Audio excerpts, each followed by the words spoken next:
Good morning, Canada. Welcome back to another episode of Question Period. Today is November 17th, one of the biggest days in Canadian politics, a big anticipated day. It's budget day, which means one of two things. Either one, we go into a massive 78 point yada yada billion dollar deficit, even though this past weekend or the week prior, the parliamentary budget officer said, whoops, Mark Carney forgot to mention the 90-some billion dollars for the budget. So we either go into an $80 billion deficit, into a $160 billion deficit, or we have an election. All that gets decided today. So it's a pretty freaking big day for Canadian politics. Lots on the line. A lot of people anticipating an election. I don't know. I'm not as optimistic as what I once was. I think that's gotten really beaten out of me, seeing the party that I put so much effort into trying to prop up just absolutely shit the bed. So I don't really know what to expect, but I will tell you this. The NDP has lost their official party status, so they are not an officially recognized political party in Canada. So they can't get certain bank loans. They can't get certain funding. They can't afford an election. The Green Party also cannot afford an election. Now, the Bloc probably has poached some more seats since the last federal election, because the Separatist Party, like in the provincial elections, you've got a big battle right now, and the Separatist Party, the Parti Québécois, is actually gaining a significant amount of momentum, and they're in the lead for the first time in a very long time. So Quebec is like doing their own thing, and they're ready to freaking separate, probably before Alberta, if I'm being totally honest. So it really comes down to the Liberals and the Conservatives. Who's winning more seats than, let's say, 7 months ago when the last election took place?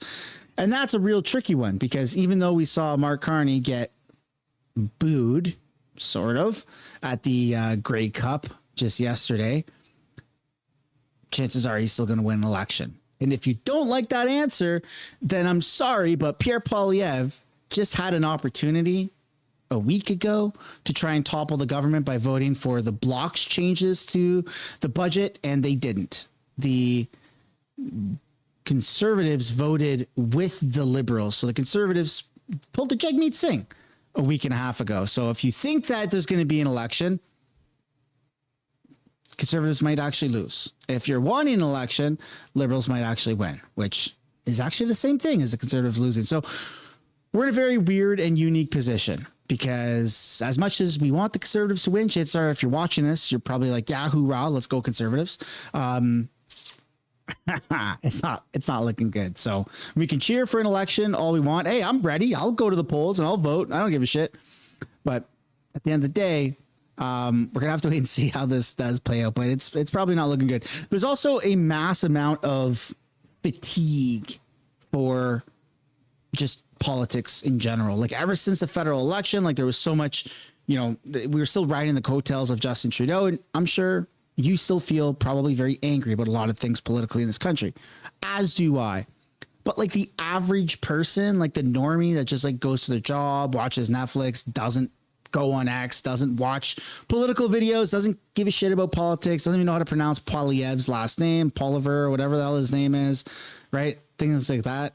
Those people, like, they've just tuned out politics. Like people just don't really care that much now. That's what the polls are saying. That's what the data is saying. Maybe that's not what you're saying and noticing, but that's just the objective truth. So with that in mind, the biggest threat to Canada is not China. It's not Russia. It's actually not even our housing crisis or our drugs and fentanyl crisis. It's not any of that. It's not crime. It's not repeat offenders. It's not immigration. The biggest threat to Canada, if you know where I'm going with this, feel free to put it down in the chat, is Donald Trump and the tariffs, according to the Liberals. We saw that 7 months ago, and we saw the biggest fumble in political history from the Conservatives. Or on the flip side of things, we saw the biggest comeback in political history from the Liberals. And with that still kept in mind, now more than ever, the tariffs are really affecting Canada, the job sector, the automotive sector, all that stuff. Plants are leaving Canada in droves and going to America. Canada's hurting. And when Canada hurts like that, the people that come out on top is somehow the Liberals. So, yeah, not very good at all. But we're going to take a look at all that. We're going to take a look at some news before we get into question period. But let me know down in the comments. Actually, I'll do a poll down in the comments for if you think there should or shouldn't be a election today. Because, well, this is getting a little crazy. All I ask in return, guys, is for you guys to hit the like button and subscribe to the channel. I'm just writing the poll right now. Do you want to see an election triggered today? Yes or no? The poll is live. Feel free to go vote. Okay. Feels good to be home as well. Feels good to be home for those who noticed. Okay, without further ado, let's get into it. Starting off with, well, of course, the classic boo. The classic boo of Mark Carney. Mark Carney and the CEO of Coinbase Canada, Luke. Okay. So to me, that sounds like boo. To you, likely that sounds like boo. To the fact checkers on X, it's actually not boo, it's blue. So you've been seeing some posts get community noted on X. And my camera's kind of hiding a little bit of the text, but I'll do my best to, there you go. Note suggesting. So the game was in Winnipeg. It's a Winnipeg tradition of the Blue Bombers fans to yell blue during the anthem. And it's previously been mistaken as boo, such as this example from years ago. So they weren't apparently booing Mark Carney. They were yelling blue. Oh, goodness. I don't even know what to believe anymore. So Mark Carney actually had an opportunity to address this morning, just like an hour ago. And here's what he said. Very tough. You were booed. What does that show you about Western disaffection? Look, we've got, we meet with everybody. We represent the entire country. We were cheered as well as the other. And we have representation across the country. I'll say one other thing, which is that in a few hours, I'll have a virtual meeting with the First Ministers of the provinces and territories. And, we're all looking to work together. I met a few of the premiers when I was in Winnipeg, working together for the country, whoever people voted for. Thanks very much. Thanks, Prime Minister. So if it was actually blue that was being said, I feel like Mark Carney would have used that opportunity right then and there to say that it was actually, well, maybe some people were booing, but this is a long-standing tradition of people yelling blue for the Blue Bombers during the national anthem. And so that wasn't the case. Mark Carney didn't correct the record, and it turns out that he actually did get booed. So there you go. Prime Minister, now Mark Carney, gets booed at public events the same way that Justin Trudeau got booed at public events. Kind of interesting. Very interesting. Now we're going to take a look here at a Liberal appearing on CBC to talk about the budget. Let's have a look. Poilievre quoted your video and said your comments on the Liberal budget show there is turmoil inside the caucus. Is that the message you meant to convey in your video? Well, he quoted only parts of the video. I was laughing a little bit because I would have thought the opposition leader in this country was capable of articulating his own concerns and wouldn't be quoting a Liberal MP who overall supports the budget. But he says this is his criticism, that your attack, as he called it, of the budget shows a dissent within the Liberal Party.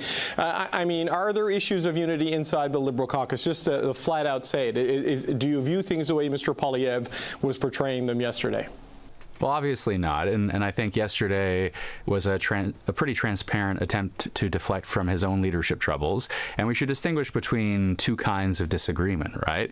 I mean, I think the Liberal Party has been, as long as I've been a member of it, as long as I've been an MP, the Liberal Party has been welcoming to reasonable disagreement. That's what makes the Liberal Party, I think, in some ways, the best that it can be, is we all push and pull and make it the best version that it can be, and we debate ideas in hopefully a thoughtful way in politics. The Conservative fallout recently has been about leadership style, and you have colleagues leaving that party, both resigning and crossing the floor because of leadership style. So look, I think our politics should be about ideas. I think it's healthy in a democracy to debate ideas, and I thought my critique, grounded as it was in overall support, was measured. I tried to ensure it was measured, at least.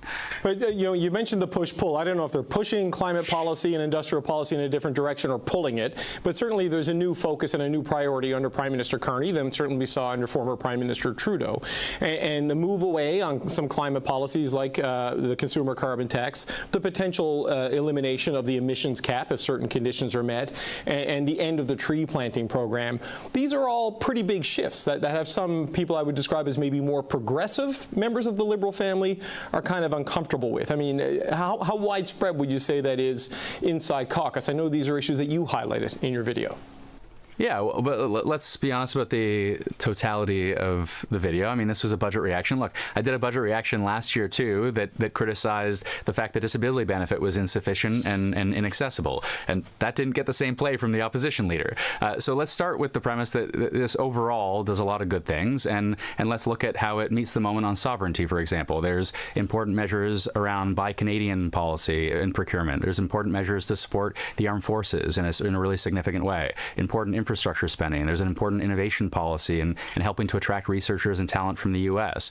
There is important supports for businesses and workers affected by tariffs in the immediate term. There's a lot there that is good and worth noting at the hop. On climate specifically, it's mixed, I think, if we're being honest with ourselves. And the industrial carbon price, the devil's in the details of how it gets strengthened, when it gets strengthened, and how sufficient that strengthening is to the point that we can maybe walk away from the emissions cap.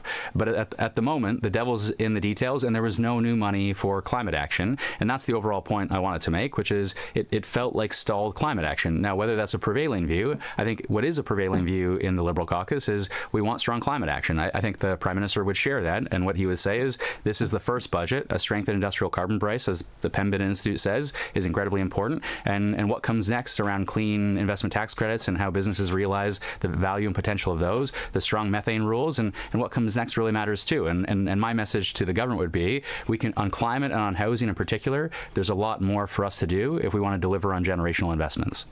I'll be honest, and maybe also let me know down in the chat what you guys think. But when I live my day to day, I do not care about climate change at all. I mean, I'm not a degenerate. Like if I get a McDonald's coffee or something, I don't throw the empty cup out the window. I don't throw my trash on the ground. I don't want to litter. I don't think that has to do with climate change though. So I don't even know why I'm bringing it up, but I don't give a crap about climate change. Like if it's cold outside and I'm in the car and we're in a parking lot, maybe my wife runs into the grocery store real quick to grab some items. I'm in the car with the kids. Like I'm going to idle my car. Like I'm not just going to be like, oh no, you can't idle. Like, no, bro. In Northern BC, like it gets fucking cold. Like it's 0 degrees already or below zero. We got a little bit of snow on the ground. So like, I don't care about climate change day to day. Like, what do you want me to do? Like, I'm not going to change my entire life because Canada's contribution to this so-called climate change is less than 1% or 1.5% of the entire world. So what the hell can we actually do? Really? Like, even if we change everything, we have a 1% dent on the entire world. Isn't that a little insane? Like, shouldn't we be worrying about like actual big contributors of climate change, like China and stuff like that? Like, what the hell has Canada got anything to do with this? It's weird to me, and I don't like it. I just want to live my life, man. I'm going to take the route that makes the most sense for me and my family. If it's affordable, I don't give a shit about climate change. I'm sorry, but day to day, I'm not thinking about climate change. And anyone who tries to gaslight me into thinking that I have to believe 100% in the climate change narrative, I don't know what to say. Eat a dick. Like, I'm not going to uproot my life to fit your weird activism mentality. Maybe I'm a dick for saying this. I don't know. I could be ignorant, whatever, but 1% of global emissions is from Canada, 1% of the world. What the hell are we really going to do?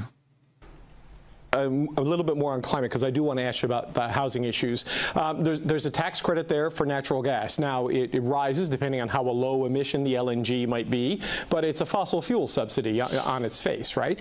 And there are major projects being rolled out today that, while they may be net zero on the production side, like some of the LNG that would be done for export, it will be burned for electricity in places like Japan and South Korea. So it does contribute to overall a boost in global emissions. There is a tension inherent in some of that, it would seem.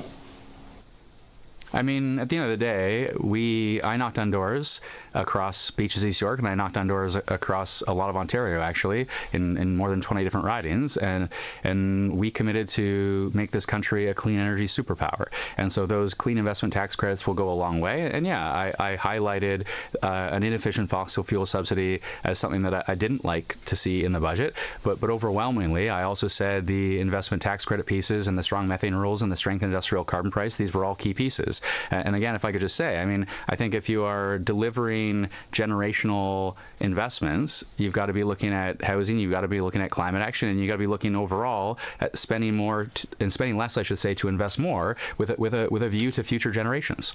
Right. On the housing, though, like that is a key one, certainly for young Canadians, right? And this is something you've highlighted in your criticism, that it's a retreat even from what you ran on in the election in March and in April. Scott Aitchison, the Conservative critic, said pretty much the same thing, as did Mike Moffat, who is a pretty good faith player. It's so funny. Like, these people, I'm willing to bet, both drive gasoline cars. They both buy products that were delivered either through a gasoline or diesel vehicle. They both hop on a plane that uses jet fuel. Like, it's literally just posturing. It's trying to fit in. It's like keeping up with the Joneses for a narrative because you're too afraid to just speak your mind. Like, what are they actually doing day to day? These two goofs on camera right now. What are these idiots actually doing day to day that's just so much better than what you and I are doing that helps fight and solve climate change? These two peanuts. It doesn't make any sense. I hate this. I hate being gaslit into this weird activism shit. Just fuck off and let me live my fucking life. I'm going to drive a vehicle. I'm going to keep the vehicle on, and it's going to be idling in the summertime because it's hot as shit. And it's going to be idling in the wintertime because it's cold as balls. That's just how it's going to be. Like, fuck off and let me live my life. I don't care. I don't know. Can I say these things? Am I ignorant? Am I rude for saying these? It's just how I feel. In the housing policy space, I would say.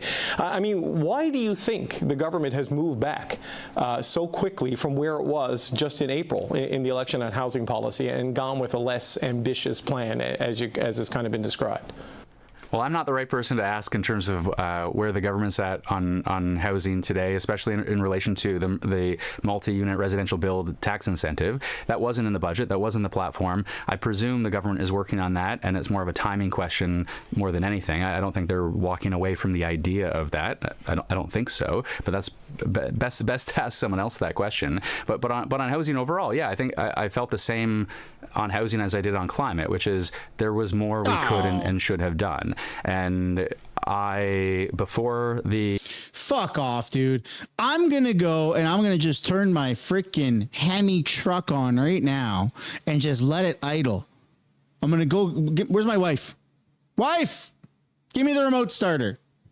I'm going to start it from the basement. And I'm just going to let it idle because gas is getting a little cheaper. It's still expensive, but it's getting a little cheaper. I hate virtue signaling pieces of garbage like this 5-head loser right here whose hairline is receding faster than wokeism in Canada. Unfortunately, this shit has to go, man. This stupid mentality has to leave. The budget was released, I had a different video that said I want us to deliver on really ambitious commitments around clean energy and housing. And I think it's fair, and I think we should understand the role of a backbencher too. I mean, the role of a backbencher is to constructively criticize at times and to push the government and my Liberal government to be the best version that it can be. And I think the best version that this Liberal government can be is one that's really ambitious on climate and especially housing. So, despite your criticism, I don't know a better word for it, because you wanted to see more, right? In some of these areas, you're still going to vote for the budget, and you say there's obviously not turmoil inside the Liberal caucus. I just wonder if you had any pushback. I wonder about this because when backbenchers do speak freely, sometimes there can be repercussions. It doesn't sound like it. Why is his eye bloodshot red? You see that? Can you guys zoom in and see that? What's going on with that? That's weird. Because you're here on the show repeating your concerns from the video. So I'm just wondering if Somebody there's been any face? pushback at all, or is this has this gone over okay with central management here? Look, this is a first budget. I hope of a number, and at the end of the day, we live in this really uncertain economic time where the most pressing challenge that we face in the immediate term is the challenges we face with the American administration. And I think the budget delivers and meets the moment in part as a consequence of meeting that particular moment. Yeah, of course, there are other things I want to see, and I expect. Oh my God, these people are so gay. I'm sorry, but it's so annoying. Like, the problems that we've had today are the same problems that we had under Joe Biden. Okay. It's got Trump tariffs. That sucks. That's a whole other thing. But like the housing crisis, the job crisis, inflation, that shit's been going on for a long time. That has nothing to do with Donald Trump. This is so annoying. Oh my goodness. Climate change is Trump's friggin' fault too. And the Blue Jays losing is Trump's fault too. Like they need an enemy, so they pick Orange Man because it's easy instead of just taking accountability. Oh my God, this shit is so. Maybe I'm not cut out to make these YouTube videos anymore because I'm just fucking starting to lose it. Really, I'm just starting to get so angry. To see those other things in a future economic update and in a future budget, and I'll continue to push this government to be ambitious. And I think that kind of activism within the Liberal Party is welcome. As I say, I mean, as long as I've been a Liberal member, that kind of reasonable disagreement has been welcome, and I think that's one of the best things about our party. And it stands in stark contrast to the Conservative Party and what's on offer. As Pierre Poilievre's asked, "Are you going to reflect on your leadership?" And he says, "Absolutely not." As the as the political tire fire continues around him. But I do want to say that this is just about Liberal politics, Conservative politics, NDP politics. I mean, in response to that, I mean, you guys showed a bit of selectively edited clip. If you watch the full video at uncommons.ca, I think there's a more thoughtful, overall, measured response. But I did get notes back from people seeing the selectively edited clips where they said, "Oh, you should cross the floor and be a Conservative," or "You should cross the floor and be a member of the NDP." And I thought, if I'm getting both all at once, I'm probably a pretty good Liberal. Well, look. You know what? I want to thank this guy right here, this five head. Okay. I want to thank him because there's times where I want to go back to living in like a city, and most major cities in Canada are Liberal. And when I hear people like this talk, how disassociated they are from reality, they live in their little city gay bubble. Okay, it's a gay bubble. It's a buble. They live in these weird bubles. They don't understand what life is like outside the cities. They don't understand what life is like in the northern towns. I'm halfway up British Columbia, and I can't relate to anything this guy is saying. Yeah, there's a housing crisis. It's not Trump's fault. Not at all. It's just been going on forever. There's crime. There's people that are literally sucking at the teat of the government who want drugs. They want to be the fentanyl kings and queens. Like, it's crazy. And this shit makes people like this, the more the Liberals talk, I'll tell you what, the more the Liberals talk and the more I freaking make the mistake of listening to these idiots talk, the more I want to move further north, have more gasoline toys, live on multi acres, have my own farm, and get the fuck away from these lunatics. That's where I'm at right now mentally. I'm done with this. I'm done with these idiots. I'm done with the cities. I'm done with the city mentality. These politicians, they wear their suit and ties with their $250,000 a year salary. Okay, they got a driver for them. They got somebody to wipe their ass and clean their shoes, sometimes at the same time. These people have all the benefits. They need a doctor. They tell their assistant, they don't even pick up their phone. They tell their assistant, hey, Susie, can you book me an appointment for later today? Yeah, sure thing. Sure thing. Anything you want. Like, give me a fucking break, man. Millions of Canadians don't have I don't have a family doctor. That shit makes me angry. Talk about doctors. Where's that in your budget? Let's bring more doctors in. Let's get more people qualified as doctors. Like, these people don't understand what life is like outside of the buble, which means gay bubble. Okay, that's what we're going to call it from now on. The buble, the gay bubble that cities attract. It's just a weird dome of stupidity and liberalism. And it drives me freaking nuts. It drives me off the fucking rails. Clearly. It pisses me off. It pisses me off. Not that somebody living up north in fucking Vanderhoof or whatever is representative of the average Canadian. Okay, that's not what I'm saying. Because more people live in cities than they do up north. But that does not mean that you can ignore people that live outside of the cities, their quality of life, their way of life, their culture, their everyday, day-to-day activities. And these politicians, they ignore it. And they focus only people that live in Vancouver, Toronto, Montreal, Victoria, Edmonton, Calgary. That's it. Like, just major cities. Everybody else, screw you. It's so annoying. My goodness. But I love watching it because it makes me angry, and I want to be angry right now. I don't know why. I want peace of mind, but with the Liberals, it makes me want to be angry, and it makes me want to have a homestead far away from these idiots. I need like 10 kilometers between me and the closest Liberal. I don't know. I think I'm fucking losing it. Guys. Okay, let's move on. Today will be a crucial test for Prime Minister Mark Carney's government. The federal budget is expected to face its final vote in the House of Commons. This vote is not a sure thing for the minority Liberals. They're still 2 seats shy of a majority, and no opposition members have publicly indicated that they will support the budget. The budget could also pass if enough opposition MPs abstain from voting. But if it's defeated, Canadians will likely be heading into another election. Janice McGregor joins us live from our parliamentary bureau to start off our coverage this morning. Good morning to you, Janice. Okay, so no apparent support from the opposition, but the Liberals still pretty confident regardless. Are the parties all just playing chicken on the edge of an election? It does seem that way. Look, everyone says they don't want to go to the voters right before Christmas, but nobody wants to be the first to turn away here. So here we are.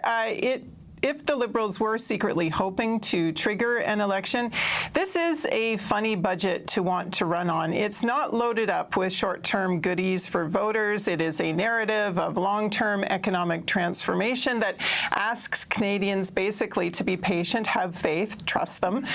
Liberal Whip Mark Garrettson delivered a 100% turnout from his caucus for the first 2 budget votes, confidence measures, and he says Liberal MPs are going to be out in force again tonight to pass this agenda. So in his view, the ball is in the opposition's court.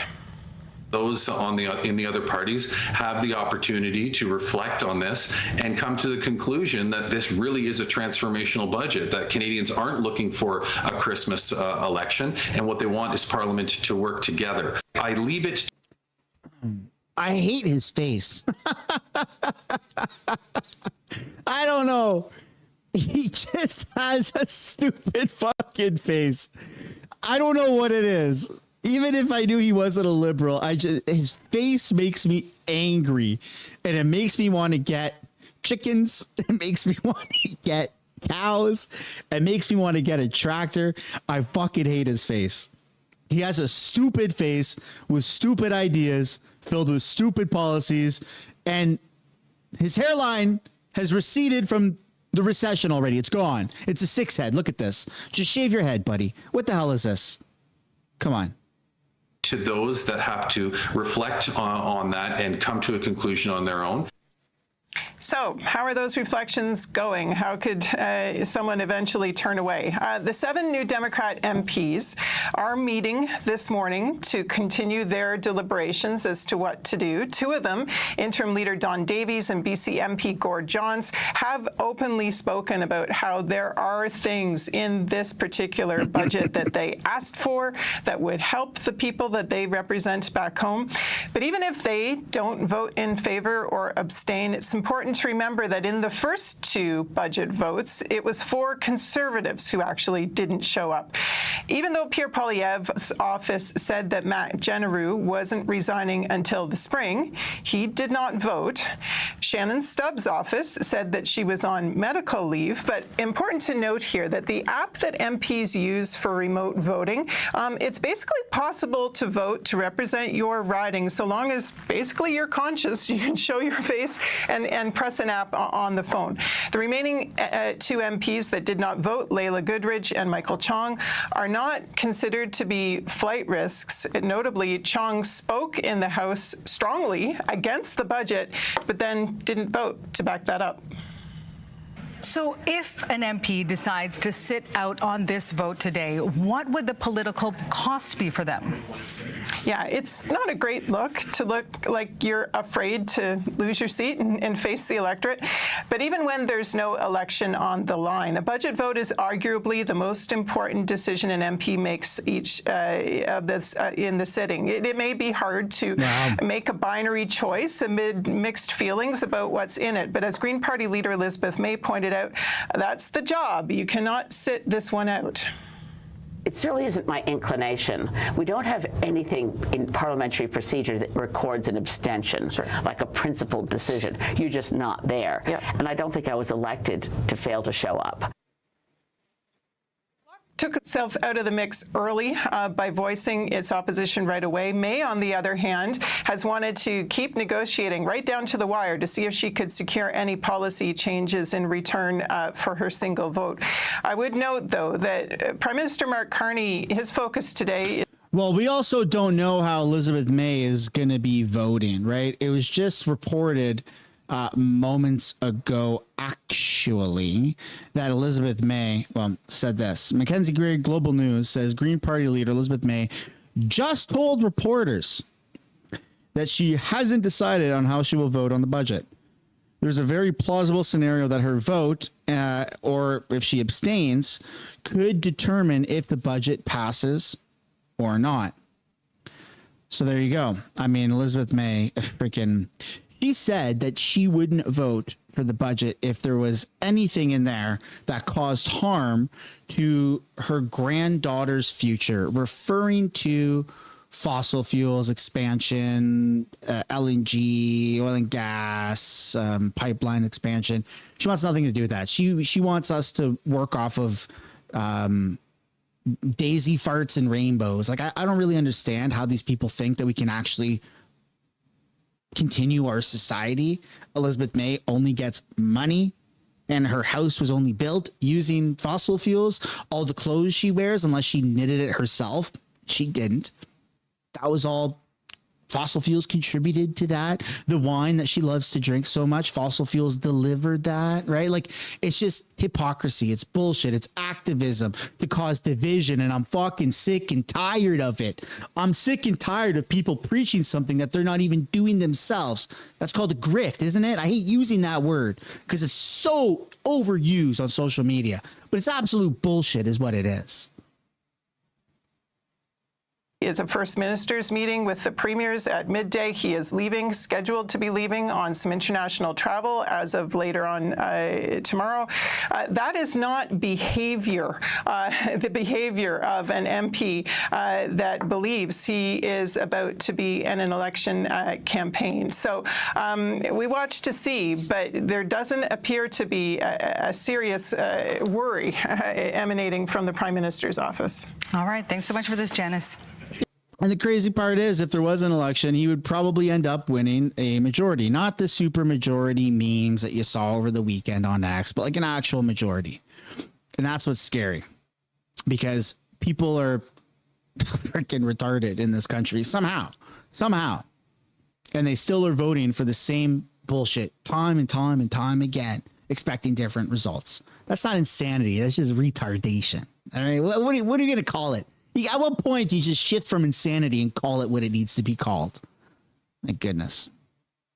MPs will vote on the Liberal budget today. 172 votes are required for it to pass. The minority Liberals currently have 170 seats in the House. Let's do the math. That means 2 seats shy of what is needed. Losing this vote, it could halt the current government, trigger a federal election less than, a year into Prime Minister Mark Carney's first term. For more on what could happen today, it feels very dramatic. We are joined by Robert Fife, Ottawa Bureau Chief for the Globe and Mail. Good morning to you. Nice to see you. Good morning. How's it looking right now? How's the vote shaping up? Well, right now the Liberals say they do not have the votes to pass the budget, and if the budget is not passed because it's a confidence vote, the government would fall and Canadians would be into a second election campaign in 2025. Having said that, I don't think the government is going to fall. Lindsay, when you're in Ottawa, you can sense when a government is about to fall. People that's all they're talking about. The party headquarters are working on election readiness. They're booking planes. They know that there's a real sense of defeat that's coming, and we do not get that here in Ottawa at all. When you talk to all the parties, none of them believe that the government is going to fall, but somebody is going to have to blink, because if somebody does not blink, the government will indeed fall, and there will be an election. So where are those 2 votes going to come from? Well, it's a little complicated to vote. It would either be 2 votes in favor or 4 abstentions. I think more than likely you're going to get abstentions. The NDP, I've been told, at least 2, maybe 3 New Democrats will abstain. There is also a possibility that a number of Conservative MPs may not show up to vote. Perhaps they've got the sniffles, or their computers didn't work in the airport, or something like that, in which case the budget would pass. I don't think you're going to get any opposition members voting for the budget. And in that case, it would only need 2 to do so. Okay. I got to be careful with my words on this one. But if there are opposition members, Conservative MPs, who abstain from voting because of whatever reason, this is the biggest. I'm pretty sure they can even have their staffers vote for them. Maybe I'm wrong. But if anyone misses this vote from the Conservative Party, we're going to be freaking blasting them on social media and making sure that they don't get elected ever again. Because that's bullshit. It's the biggest day. We know it's coming. You have no reason to not vote other than cowardice, other than a payoff, other than something. Be in opposition and oppose. That's your fucking job. I'm sorry, but do your job.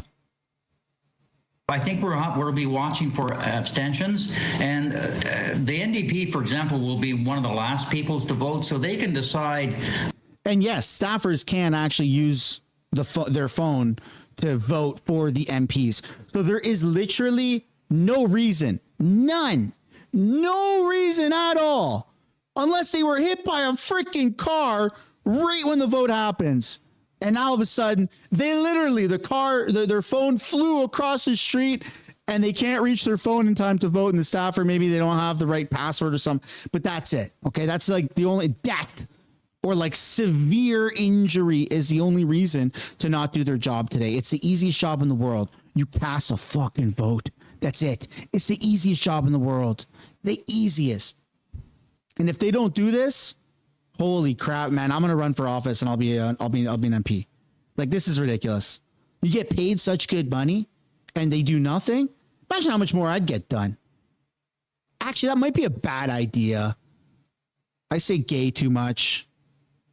I say retarded too much. I don't know. Maybe I will. Maybe I won't. We'll see. We'll see. They'll do the numbers as the vote goes along, and they may end up, there may be, 3 or 4 members abstaining if it looks like the government is going to fall. But the vote is this evening, and guess what? We're all going to be watching it with bated breath. Absolutely. We do have to talk about the other side, though. So let's say it is voted down. What happens then? Well, if it's voted down, then we immediately go into an election campaign, and it looks like the vote would be in early January. So we've had this before, where we've had election campaigns over the Christmas months. It's not fun. It's certainly not fun for the politicians or the journalists having to cover the leaders when it's really cold and miserable outside. But the Liberals are very confident that if their election is triggered, that they can come back with a majority government. They are doing fairly well polling, particularly the Prime Minister, who leads the Conservative leader, Pierre Poilievre, about 20 to 25% in the popularity. And the NDP is also in a lot of trouble too, because they have no party. They only have an interim leader right now. They don't have a lot of money, and they don't even have party status. So it'd be a really difficult period of time. And I'm told the interim leader, Don Davies, is likely to abstain. He is very uncomfortable in wanting to lead the NDP into an election campaign at this time of year, particularly when they don't have a leader.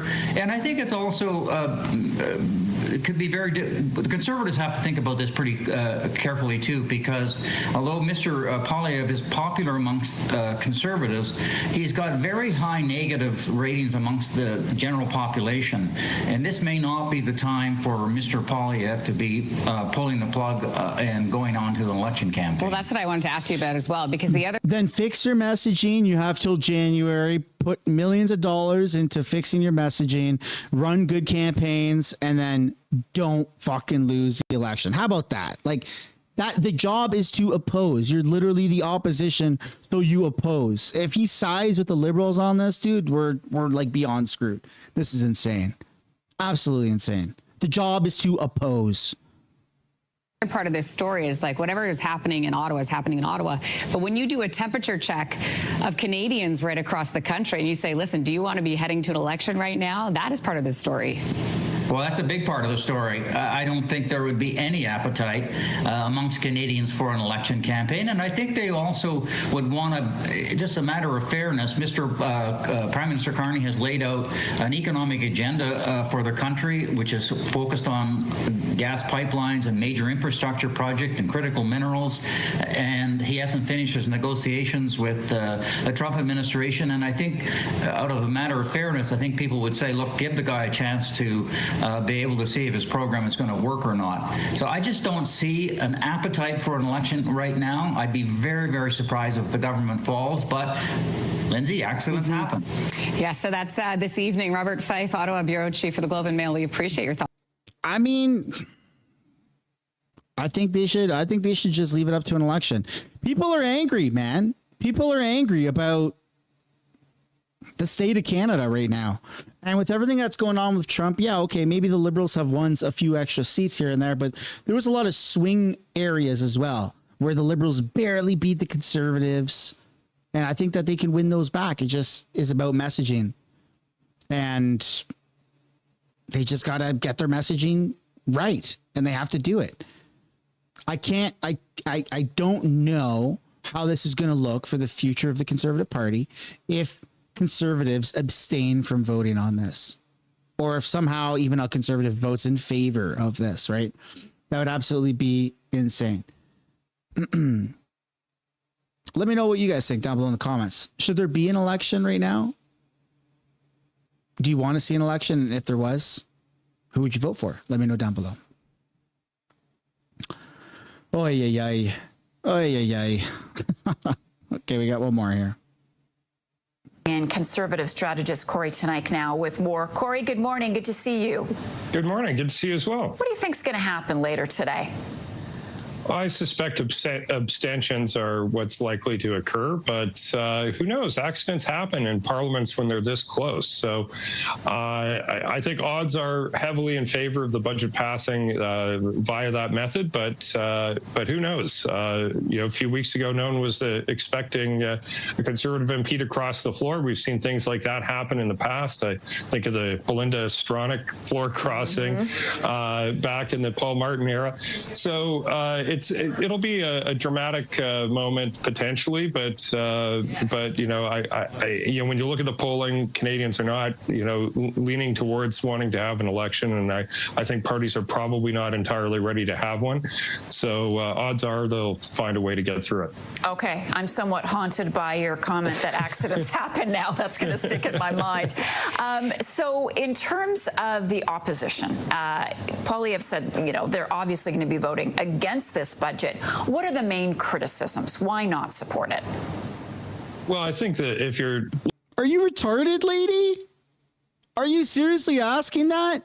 To put us in $80 billion of debt when we can't afford it? Give me a break. Are you seriously having to ask that? Oh, my goodness. This is what's wrong with this country. Even the reporters. Why wouldn't you... Like, yeah, Canada is investing in itself. I don't think that fundamentally us putting more money into our own infrastructure, into our own businesses, is inherently a bad idea. But $80 billion fucking deficit? Come on, dude. There's a time and a place for that. And this is not the way to do it. More debt? I don't think so. Listening to which ones they talk about the most, the size of the deficit would seem to be number one. You know, it's roughly double the size of what Carney had committed to during the last election campaign, and that's something that for conservative voters is perhaps a bit nearer to their heart than some liberal voters. So I think they're going to hold their government's feet to the fire on that issue. And the larger issue is opposition parties. When you're the official opposition, your role is to oppose, and so it would be quite unnatural for the Conservative Party to vote in favor of the budget or any opposition official opposition party. What we've typically seen in the past is that one of the smaller parties, you know, in the case of the Liberal government, typically the NDP, that comes around and supports the government. But you know, and the Carney government's a lot closer to the center than the left in comparison to the Trudeau government, and so I think that math might change as this parliament unveils. So for those who don't know, this guy right here, okay, this schmuck right here with the nerdy glasses, he is Doug Ford's campaign manager. Not was, is. And he even understands, as a liberal schmuck he is, because let's be honest, Doug Ford, not a conservative. Even though it's Progressive Conservative Party, not a conservative. Even he understands the sole job. You wake up in the morning, you put your pants on, you drink coffee as an opposition member. Okay? You look at the sun, you're like, okay, let's make today better. What's the government doing? Okay, good. Now I know. They're going left. Okay, I'm going right. That's your job, is to literally freaking oppose. It's the easiest job in the world. And if the Conservative Party does not properly oppose this budget, which we have every reason, we got 99 reasons to believe that they would oppose the budget, except for the fact that now we've found out that maybe there's some Conservative MPs that are going to call in with the sniffles and they're going to miss their chance to vote, which there is no reason to do other than death and severe injury. Like, you're going to be a paraplegic type of injury, not sickness, bro. You can vote when you're sick. That's crazy. That's crazy. This, I don't know what I want. I don't know what I want. I've seen people down in the comments asking me, what do you want, Jasper? Do you want an election? Do you not want an election? Look, I'm ready to vote. I know where I live. I know in northern BC. I know the blue's going to stay blue. I know that people are fed up. I also understand that Mark Carney is new. He's 6 months in, and he doesn't carry the same hatred that Justin Trudeau did, right? Because Trudeau wasn't like... The thing about Trudeau is we didn't like him for the politics, right? We didn't like him for the policies that he put in place. But that's not why he got severely heckled, why he got severely protested, why people started buying, F Trudeau stickers, F Trudeau flags. I did not see that kind of, it wasn't his policies. It wasn't him being a politician that got to that next level of hate that we've never seen in Canada. It was what he did outside of the norm. It wasn't the budgets. it was like COVID, the lockdowns, how he ostracized people, how he said, unless you comply, you're a degenerate, racist, piece of crap, garbage, bigot. And that was like, whoa, man, fuck you, dude. And that woke up a lot of people. A lot of normies are like, I don't know if I want to get it. Oh, the prime minister's calling me a racist? Well, that's kind of weird. Fuck that guy, right? And so that was the real catalyst that slingshotted to like just the regular hatred that people have for political or politicians they don't like to like the level of Justin Trudeau hatred. Now, is Carney going to reach that level? I don't know. Just being a regular politician, being a regular prime minister, navigating the ins and outs of an economy and global trade, geopolitics and stuff like that, probably not. It would take like another pandemic style thing to happen for people to like really fucking hate, like the trucker convoy. Again, a huge slingshot towards hating the prime minister. Now, if something like that took place with Carney, for sure, yeah, there'd be, you know, you'd turn up the hate odometer for Carney. But right now, he's had 6 months to prove himself, and he hasn't really done much. Earlier, with the federal election campaign, he said he would commit to $40 billion deficit or a budget, and now he's upped it to almost $80 or $80 billion. He's almost doubled it in a matter of 7 months. And that's what we're faced with right now with the budget vote. So like the guy keeps promising things and he keeps failing at them. Keeps promising to stand up to Trump, keeps failing at it. Keeps promising to make life in Canada better, which albeit takes a little bit of time. But so far in the interim, he's failing. Keeps committing to all these projects, but what shovels in the ground have actually taken place? Keeps failing. So even though he doesn't have Justin Trudeau level hatred, Carney is still very much hated, just objectively by normies. Like, oh, the guy keeps promising to do things, and he hasn't. The average Canadian, as retarded as we think they are, I don't think they're as retarded as like beyond repair. And I think that an election now would be a good proof of that. I could be wrong. Fuck, maybe Canada's doomed. Maybe we're doomed, and maybe it's a real shit outcome for an election. But I truly think that an election right now, we just settle it. Let's just put it to rest right now, because this budget is insane and somebody has to stand up to it. And all the parties want to stand up to it, but they're all afraid for their own careers. Instead of putting the country first and doing their job of just being the captain, you go down with the ship or you steer the ship. It is what it is, but don't jump ship. Okay. It's very annoying. Itself. Do you think that Poilievre wants there to be an election, or will there be some quiet relief today when the budget passes, if it passes? I don't think there's been a dramatic change in the electoral coalitions of either of the two main parties, frankly. I would say one of the things that if I were the Conservatives, I would be hoping would happen is actually some resurgence of the NDP. Getting 40% of the vote is normally enough to form government. But that's because Canada typically has a much more robust NDP in the mix. And so in a three-party race, 40% is great. In a two-party race, 40% means you lose. So I think some resurgence for the NDP would be helpful for the Conservatives, and the NDP are basically teetering on the brink of bankruptcy right now. Okay, so a resurgence in another party is good. So we've already seen that with the Bloc. Or sorry, with Quebec, not the Bloc, because in Quebec they have a massive separatist movement. I don't want to say bigger than Alberta, but probably a little bit more successful than Alberta, because the actual separatist party, okay, in Quebec right now, provincially, is winning. They're leading in the polls, and they have an election coming up. Quebec is very selfish. Quebec wants what's best for Quebec, rightfully so. Canada should want what's best for Canada, rightfully so. And we're not seeing that. We're seeing people fight for their jobs instead of fight for their country. And when you get to that point, everything starts to crumble and collapse until people start to wake up in a democratic society. Without talking, without going to the extremes of what just happened in Mexico, where they like took over the buildings or whatever like that. Okay. Without doing that, because we don't want that. We want a democratic society. We want to be able to vote these assholes in and vote these assholes out. And Quebec, I think, has poached more seats right now, because the Liberals took some from them. And now I think if they ran another federal election, you'd see more votes for Quebec. So you're talking about, this guy's talking about he wants to see more votes go to the NDP. It's possible that maybe something like that happens. Not very likely, but it is possible. But I think the Quebec would take some more seats away from the Liberals specifically. So that's good. That's good if we do go into an election.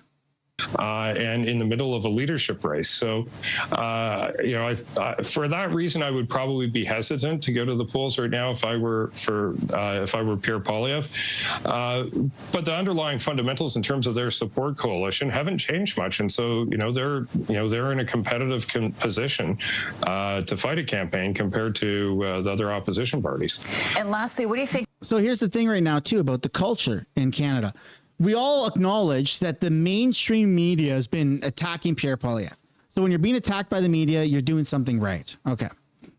And now we acknowledge that the media is saying, well, if I were Pierre, I'd be afraid of going to the polls. Oh, okay, great. You know what that tells me? Let's go to the fucking polls. Let's do it. If the media, he said, don't be fooled by the weird label on his name, okay? Conservative strategist. No. He's Doug Ford's campaign manager. Okay. Doug Ford's a liberal. This guy's a liberal strategist. If he's saying that Pierre Poilievre should be nervous about going to the polls, we do the opposite of what liberals say. We do the opposite. We oppose the liberals because they're idiots. So I think that we should go to the polls. Is being done behind the scenes to sway voters, and I'm thinking specifically of Elizabeth May. Is there anything that can be said or done to get her to support this budget?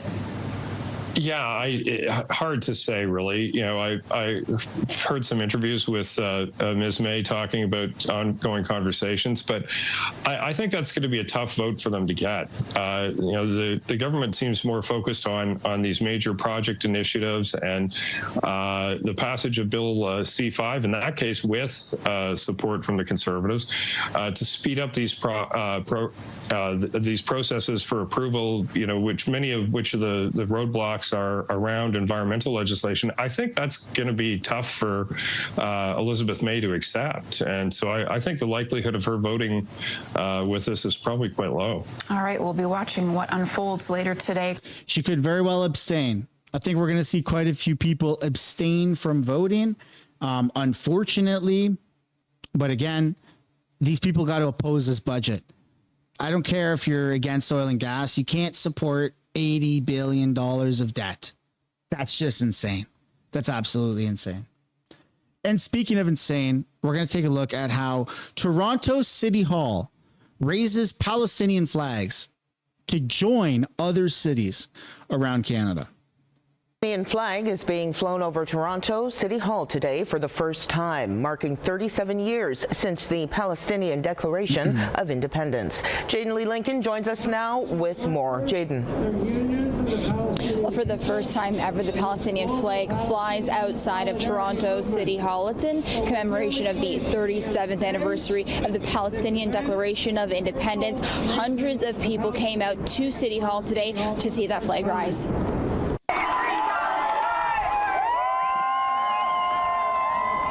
Weird. Under the City of Toronto's flag policy, flags of other countries are allowed to be flown on the city's courtesy flagpole on national days or special anniversaries. Since Canada officially recognized the state of Palestine in September, when Palestinian groups requested to raise the flag, City Council voted to approve that request under its nonpartisan guidelines. A spokesperson for the city says there were over 40 different national flag raising ceremonies last year, and about the same is expected this year. The decision was met with some resistance, though. A pro-Israel group filed a court injunction against the City of Toronto on Friday to prevent it from raising the flag today. But that was dismissed by a judge early this morning. The group at today's flag-raising ceremony happy to hear of the judge's decision. Palestinians coming together in celebration, embracing one another, taking photos with the flag. This is so weird. This is so weird. Like, I don't care about Palestine. I don't care about the Palestinian flag. I don't care about any of that. Same way I don't give a shit about Israel or Luxembourg or Italy or France. Like, go do your thing. You want to raise those flags? Go live in those countries. Like, I don't care. But why does Canada have to fall to the virtue signaling to raise these other countries' flags? As if, like, unless you're participating in the flag raising, we're better than you. It's bizarre. I don't like the weird activism that Canada is now falling victim to. It's very, very bizarre. Anyways, love to know what you guys think about the Palestinian flag being raised, not only in major cities across Canada, but specifically in Toronto. Did they raise it on Parliament Hill? You know what? I wouldn't be surprised, but don't tell me. I don't want to be disgusted. Okay, ladies and gentlemen, we're now going to take a look at question period. It's going to be a pretty heated day. All right, there's going to be lots of zingers, lots of zigging, lots of zagging, lots of stuff is going to happen. It's going to be very heated. Mark Carney is going to be there, and so is Pierre Poilievre. He's also going to be there. Tensions are going to be very high. For those that are just tuning in that don't really know what's going on with today is budget day, November 17th.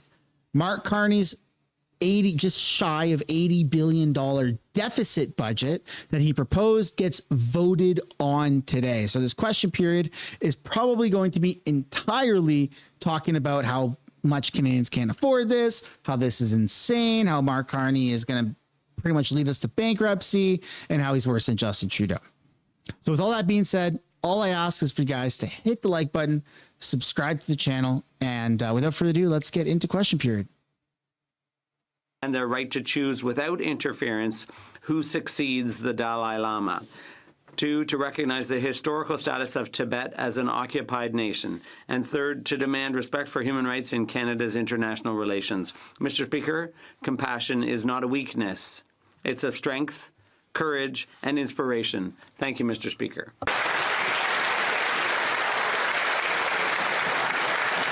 The honourable member for Dartmouth, Cole Harbour. Mr. Speaker, today I rise to honour the life of a remarkable... The honourable member for Dartmouth, Cole Harbour. Mr. Speaker, today I rise to honour the life of a remarkable Nova Scotian, Peter Bayliss, a man who poured his heart, his voice, and his extraordinary talent into every stage he stepped onto. Peter's devotion to the arts began in the early teens, and by 18 he was already woven into the fabric of Halifax's music scene. Through the 1980s, he fronted Steps Around the House, and then for decades he became the dynamic force in the Hopping Penguins, one of our most enduring and beloved ska reggae bands. His artistry reached beyond the bandstand. Many will never forget his powerful portrayal of Judas in Neptune Theatre's Jesus Christ Superstar, a role he described as an opportunity of a lifetime. Peter was known to thousands as the Halifax Mooseheads' national anthem singer, his voice rising through the arena, clear and steady, a moment fans like me came to treasure. My heart goes out to all who loved him. His wife Jennifer shared a wish that reflects his spirit so beautifully. Hold him in your heart, turn the music up loud. He'd like that. Thank you very much, Mr. Speaker. The honourable member for King Vaughan. Mr. Speaker, as the Prime Minister keeps spending more and more on his inflationary budget, seniors on fixed incomes are being forced to choose between medication and food. 8.3% of food bank users are seniors, up from 6.8% in 2019. Finch, which gives the government its credit score, warns that because of Liberals ignoring their own fiscal limits, federal finances run a high risk of further deterioration. The Parliamentary Budget Officer has raised the same alarm. In 2024, they committed to reducing federal debt compared to the size of the economy, a key step to keeping borrowing costs low. Another broken promise. As a former banker, I understand the fiscal responsibility of budget demands, a lesson this Prime Minister, a former banker, clearly hasn't learned. No wonder he wants to fire the budget watchdog for telling the truth. The honourable member for New Westminster, Burnaby, Maillardville. Mr. Speaker, last week on the 10th of November marked 50 years since the wreck of the Edmund Fitzgerald, where a ship and all 29 crew members perished in Ontario's waters of Lake Superior. This was one of the biggest disasters on the Great Lakes. Although this happened long before I was alive, the story lives on to this day through the Canadian artist Gordon Lightfoot's song, The Wreck of the Edmund Fitzgerald. Lightfoot was a large part of bringing awareness across the world to this tragic tale. Lightfoot passed away in 2023. The bell of the ship was recovered in 1995, and on every 10th of November, it is rang 30 times, once for each member of the crew of the Edmund Fitzgerald, and once for Gordon Lightfoot. The legend lives on from the Chippewa on down of the big lake they called Gitchagumi. Thank you.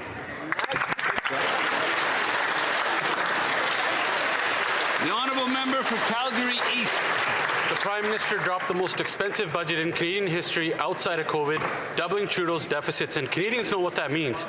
Higher taxes, slower growth, and a death sentence for future generations. As hardworking Canadians continue to pay the price, Canada's two-tier tax system benefits companies like Brookfield. At the Finance Committee, witnesses exposed Brookfield as being the most notorious tax avoider in Canada. As chair, the Prime Minister helped the company avoid $6.5 billion in Canadian taxes through offshore tax havens, including 2 registered above a Bermuda bike shop and another in the Cayman Islands.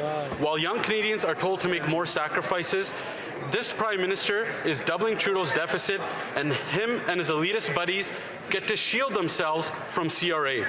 Instead of avoiding questions like he helped Brookfield avoid taxes, the Prime Minister needs to come clean. Is he here to serve Canadians or himself and Brookfield? The honourable member for Sherbrooke. Mr. Speaker, on World Diabetes Day, I'd like to highlight the journey of my son and all those living with type 1 diabetes. Despite the daily challenges posed by diabetes, Charles is an example of discipline and determination. Every day he shows that with courage and perseverance, nothing is out of reach. As a phys ed teacher, he's an inspiring role model for his students, proving to them that obstacles can become opportunities for growth. His commitment goes far beyond his own situation. As chair of the board of directors of Diabète Estrie, Charles actively contributes to advancing the cause and supporting the community. A century ago, the Canadian discovery of insulin changed the world. Today, Canada remains a leader in research because we have the talent and the opportunities. Our government believes in science and supports our researchers, which makes a real difference. Charles, it's with pride that I highlight your struggle and, above all, the admirable person you are. The honourable member for Moose Jaw Lake Centre, Lanigan. Mr. Speaker, yesterday was a historic day for Saskatchewan and all of Rider Nation. After 12 long years, our beloved Rough Riders brought home the Grey Cup, defeating Montreal and Winnipeg. What sweet joy to see green and white confetti raining from the sky in the home of the Blue Bombers. The determination of Trevor Harris, the leadership of Coach Mace, and the grit of every player on the field mirrors the resilience we see in our farmers, our families, and our communities every single day. From the Green Mile to the towns across our province, Saskatchewan families celebrated last night. This victory reminds us that when we come together with purpose and perseverance, there's nothing Saskatchewanians cannot achieve. Congratulations to the Rough Riders. You've made Saskatchewan proud.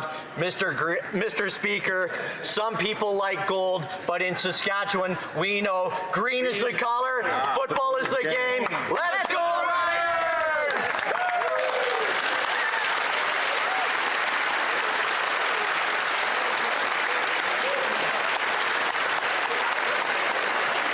The honourable member for Etobicoke Lakeshore. Too bad Canada can't win in a real sport. This year we celebrate the 90th birthday of His Holiness the Dalai Lama. Following a request from His Holiness to then Prime Minister Lester Pearson, the first 2 Tibetan refugees landed in Canada on October 15, 1970, just over 55 years ago. Since then, Tibetan Canadians have been contributing to the Canadian economy, community, and social fabric of our country.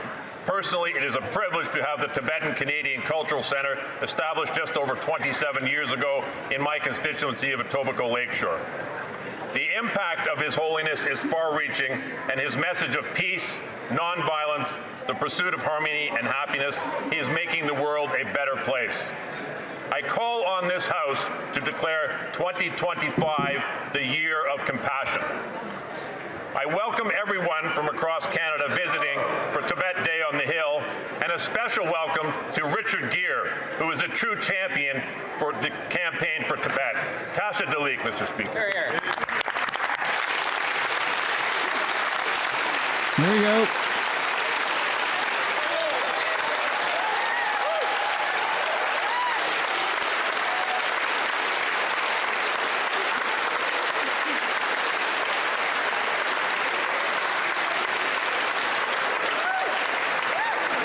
Oral questions. Oral questions.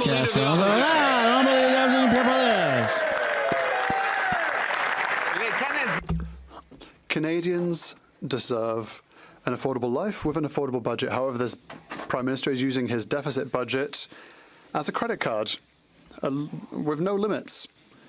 And there are therefore surges in housing, groceries, and taxes. The Parliamentary Budget Officer stated that the Prime Minister has doubled Justin Trudeau deficits that were already record deficits, a $16 billion deficit higher than what he promised. Why is the Prime Minister using his budget as a limitless credit card by forcing Canadians to make sacrifices? There you go. The Right Honourable Prime Minister.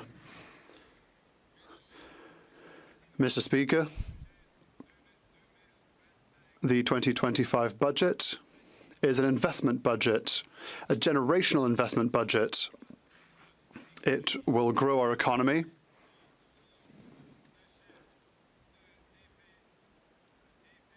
According to the PBO, this policy is sustainable in the long term. The Honourable Leader of the Opposition. $80 billion of debt? It's multi-generational debt, Mr. Speaker. Canadians deserve affordable groceries. The Prime Minister promised that he would be judged by the cost of groceries today. Statistics Canada published its data showing that food inflation is almost double that of the Bank of Canada's targets. It is increasing 40% more quickly than in the States because of Liberal taxes. This is a limitless credit card. Does he expect Canadians to pay their groceries with the same magical card? The Right Honourable Prime Minister. Mr. Speaker, I have great news. We're creating jobs and inflation is going down. Inflation has slowed down, and for almost 2 years in a row, inflation is within the Bank of Canada's estimates. We will be reducing inflation we will grow the economy and we will build the future of Canada. The Honourable Leader of the Opposition. The Prime Minister's costly deficit gambles our future on the national credit card. And it drives up food, housing, and tax bills. In fact, the Parliamentary Budget Officer has revealed in his recent report the Prime Minister has doubled Justin Trudeau's deficit. He's brought in the biggest deficit in Canadian history outside of the pandemic, $16 billion bigger than he promised only 7 months ago. Why is it the Prime Minister breaking his word and forcing Canadians to pay higher inflation today and higher taxes tomorrow for his costly credit card budget? The Right Honourable Prime Minister. That's a good question. Mr. Speaker, today is a good day. Inflation is down 2.2%. It's for almost 2 years. It's running within the Bank of Canada's target. Mr. Speaker, today this is a good month. Unemployment is down again. Jobs are up again. Mr. Speaker, today is a historic day. The Leader of the Opposition and his colleagues have an opportunity to vote for generational investment to build. The Honourable Leader of the Opposition.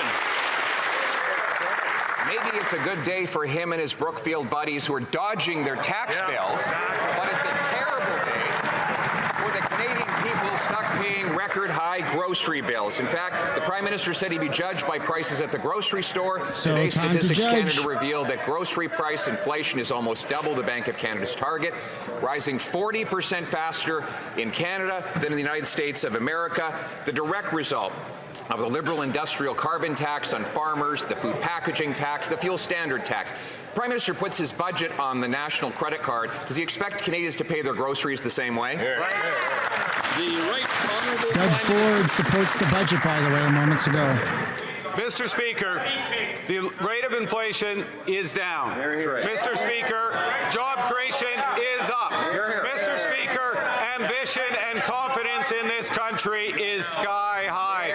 We believe in Canada. We are investing in Canada. Yes. Today is the opportunity for every member of this House to join us. The Honourable Leader of the Opposition. He's not investing in Canada. He's dodging his taxes by putting his money outside of Canada, while the Canadian people cannot afford to eat, heat, or house themselves. Inflation is now nearly twice the target when it comes to the measurement of food, rising 40% faster in this country than south of the border. We have 100% more people lined up at food banks than in 2019 as the Prime Minister continues to raise taxes on farmers and on food packaging. So once again, the Prime Minister thinks he can put his budget on a limitless credit card. Does he really expect Canadians are going to buy groceries the same way? The Right Honourable Prime Minister. Mr. Speaker, again this month, just as it was last month, just as it has been every month when I've been Prime Minister, Canadian wages have grown faster than the rate of inflation. Canadians are getting ahead. We are creating jobs despite the attack on this economy by the Americans, despite by the obstruction of the opposition. This is an opportunity to build our country. The vote is today. Stand up and be counted. The Honourable Leader of the Opposition. The Prime Minister was right by Surrey the other day handing out tax dollars and donuts in a photo op, but refused to take questions on the 330% increase in extortion that Liberals caused with soft on crime laws and open border policies. They've allowed extortionists out of prison by eliminating mandatory prison sentences, and they've allowed foreign gangsters to have visitor visas to kill our people in the streets. Why is it that he had time when he was near Surrey to hand out donuts, but not to stand up and protect Canadians against extortion? The Right Honourable Prime Minister. Mr. Speaker, there's an opportunity to stand up and protect Canadians against extortion, against home invasion, against gun crime, against liberals. Against liberals, someone chirps. Against online harm to children. We are putting these legislations in front of this House. The opposition has a chance to support it. We will protect Canadians. The Honourable Member for Bailleau-Chambly. Mr. Speaker, the Prime Minister seems to be in a bit of a precarious spot. Perhaps it's time for him to do some introspection. He claimed that he would quickly eliminate tariffs that have been imposed on Quebec and Canadian products, but they have increased, and even new ones have been added. Will the Prime Minister admit that his strategy has failed? The Right Honourable Prime Minister. Mr. Speaker, Canada has the best agreement with the United States of America. Oh my God. More than 85 of Quebec goods and services, Defending Canadian a shitty goods and deal with services America and a now failed have negotiation. 0 tariffs. The Honourable Member for Bailleau-Chambly. No one believes that. Absolutely no one believes it. I'm sure the Prime Minister doesn't believe it. After his election, he was also meant to re-establish the principle of free trade. Had he done so, he would not even have to claim that we have the best agreement with the States. Does he agree that his trade agreement strategy with the States has failed? The US President isn't even accepting his phone calls anymore. The Right Honourable Prime Minister. Mr. Speaker, the President of the US has been calling me back because I have his phone number, unlike others in this place. Deal, First of all, now second of all, my goodness, today there's the opportunity to invest in Quebec.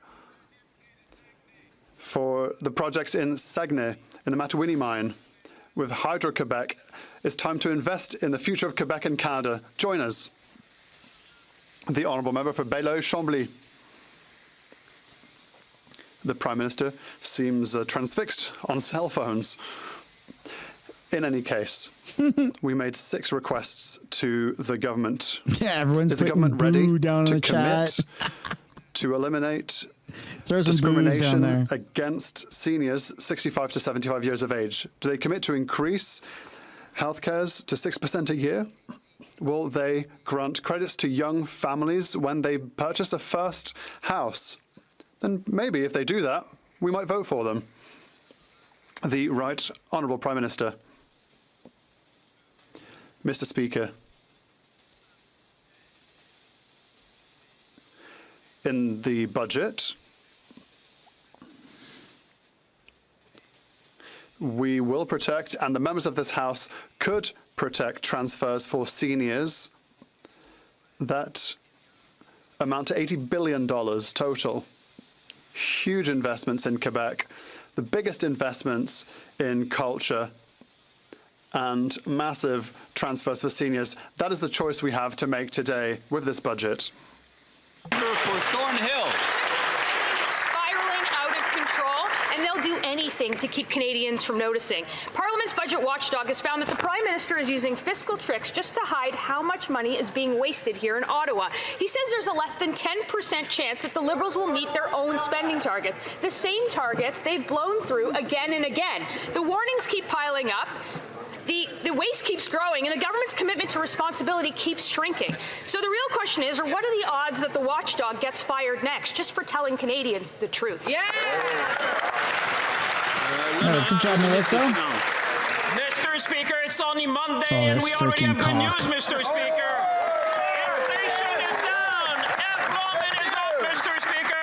And we presented to Canadians a generational investment budget, Mr. Speaker. We're going to invest to build this country. We're going to invest to protect our sovereignty. We're going to empower Canadians. Mr. Speaker, we're going to grow this economy the second fastest rate in the G7, Mr. Speaker, because we believe in Canada, and Canadians are going to see whether the Conservative believe in Canada, because today we'll have a vote, and let's hope that we're going to walk together. Mr. Speaker, Canada needs to grow. The Honourable Member for Thornhill. Can't afford groceries, they can't afford rent, they can't afford their mortgages, and they want us to support the reason why.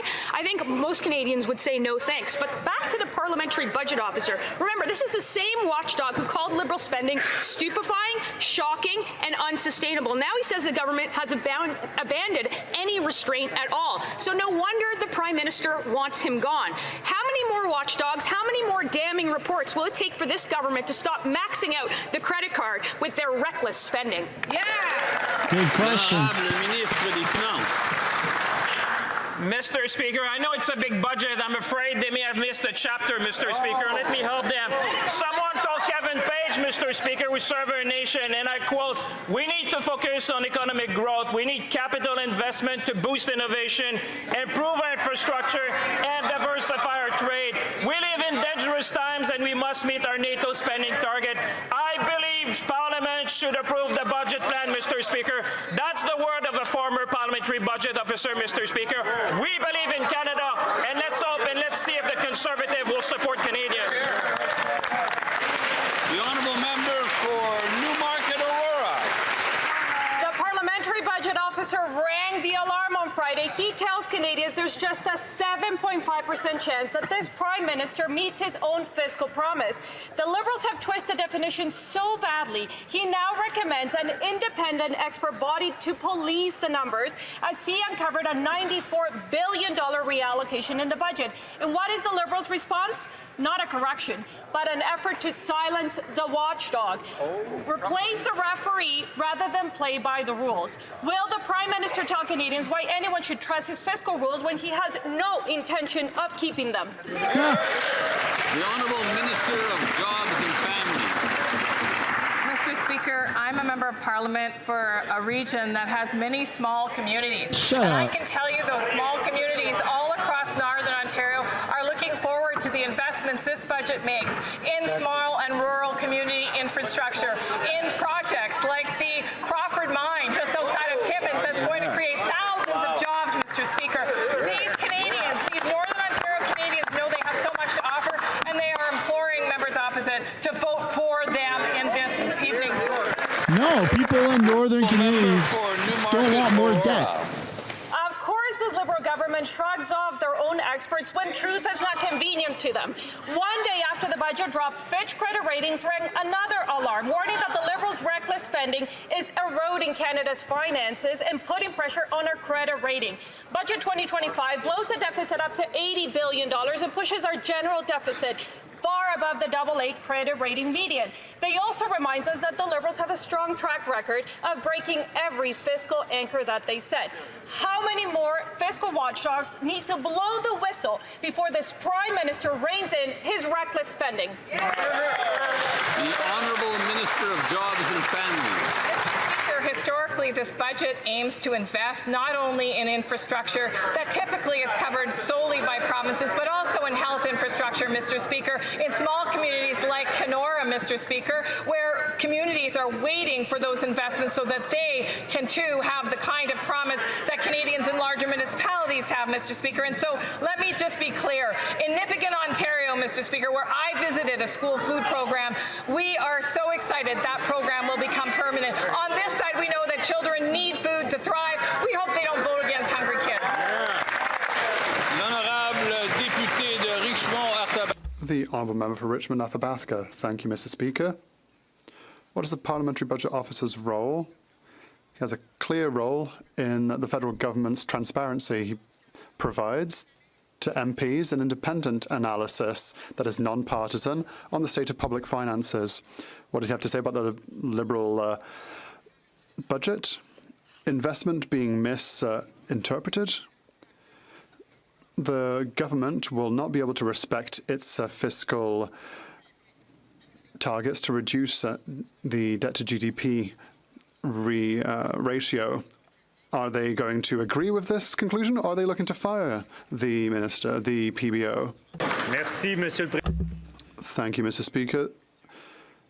We have an ambitious alternative, and that's Budget 2025 with the best fiscal situation in the G7, the lowest debt to GDP ratio in the G7 countries. We'll also invest in infrastructure to modernize our infrastructures here in Canada, projects to build our country, with various major projects, including Davis in Quebec, with the broadening of the Saguenay shipyard. That is Budget 2025 to build Quebec and Canada's economies. The Honourable Member for Charlebourg-Haute-Saint-Charles. Mr. Speaker, the Liberals are always quick to quote experts, but only when it suits them. But here we have the Fitch rating agency, which gives the government its credit scores. It says that the federal finances are a real disaster, but the Liberals have turned a deaf ear. Even the Parliamentary Budget Officer last week sounded the alarm, saying that government spending is unsustainable and shocking. How many more reports from our experts are needed for the Prime Minister to realise that he needs to end his irresponsible spending? The Honourable Minister. Let us be clear. Canada's fiscal situation is enviable. AAA rating, lowest G7 debt to GDP ratio. Man, these people need a smack upside the head. Ready to vote against. They are voting against. Not by me, I'm not advocating for that, but like by their own mothers or something. In salary for Valcartier troops, they're going to vote against our troops and the armed forces. How can they vote against this? The Honourable Member for Charlebourg-Haute-Saint-Charles. Mr. Speaker, we'll always agree with what works. What doesn't work is this government. And it's been dysfunctional for the last 10 years. The Parliamentary Budget Officer. So why would anyone vote for this budget? Did a transparent analysis and said that there is less than a 10% chance that the government will remain within its deficit targets. So we know it won't work, Mr. Speaker. On top of this, the government just posted a job advertisement for the position of PBO. Why? Is it because the current one isn't going in their direction? The Honourable Minister for National Defence. Mr. Speaker, Budget 2025 has generational investments that seek to rebuild, rearm and reinvest in the Canadian Armed Forces. There was a historic $2 billion envelope for salaries, which will help over 90,000 members of the armed forces and their family. Of all branches, there have been salary increases costed at 20% last year. I call upon everyone to support our forces for a strong Canada. The Honourable Member for Mirabel. Mr. Speaker, it's been confirmed by the Parliamentary Budget Officer.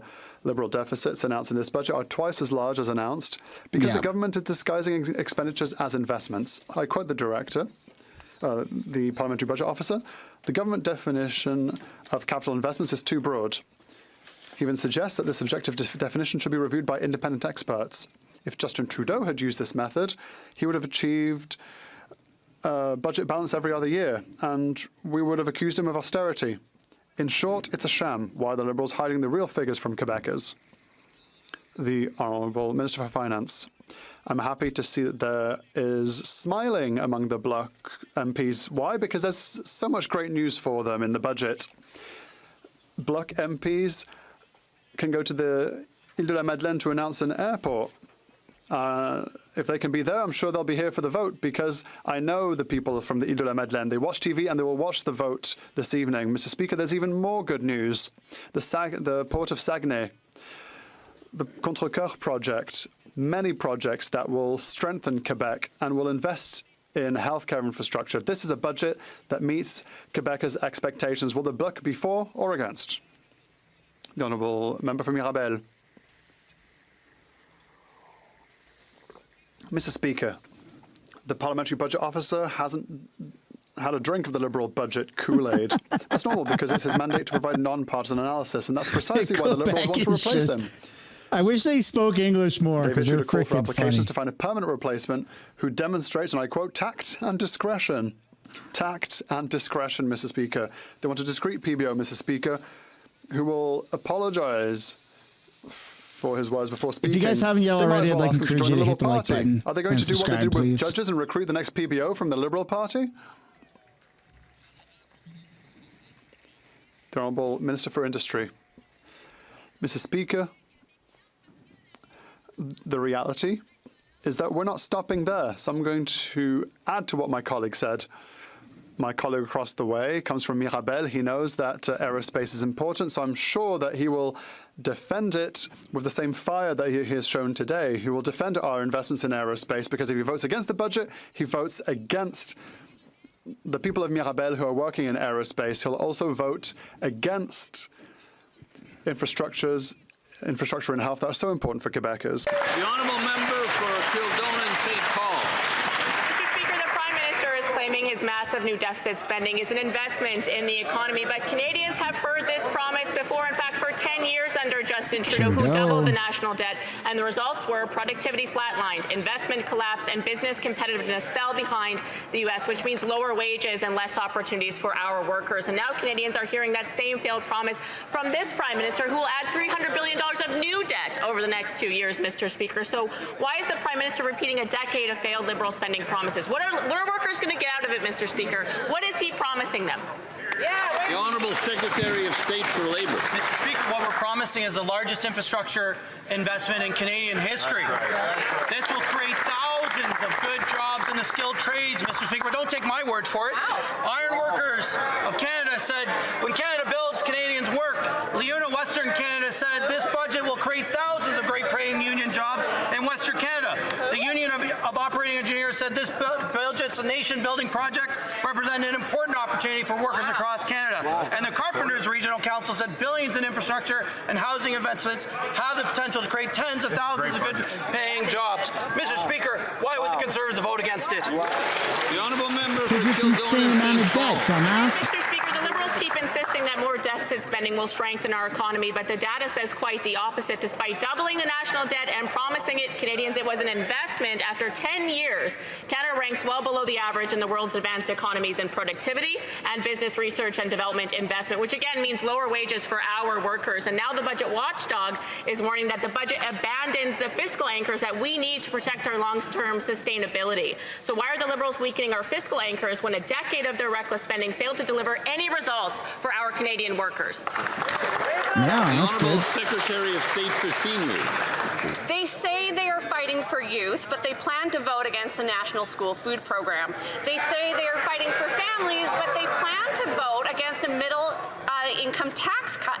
They say they are fighting for workers, but they plan to vote against $75 million in apprenticeship funding.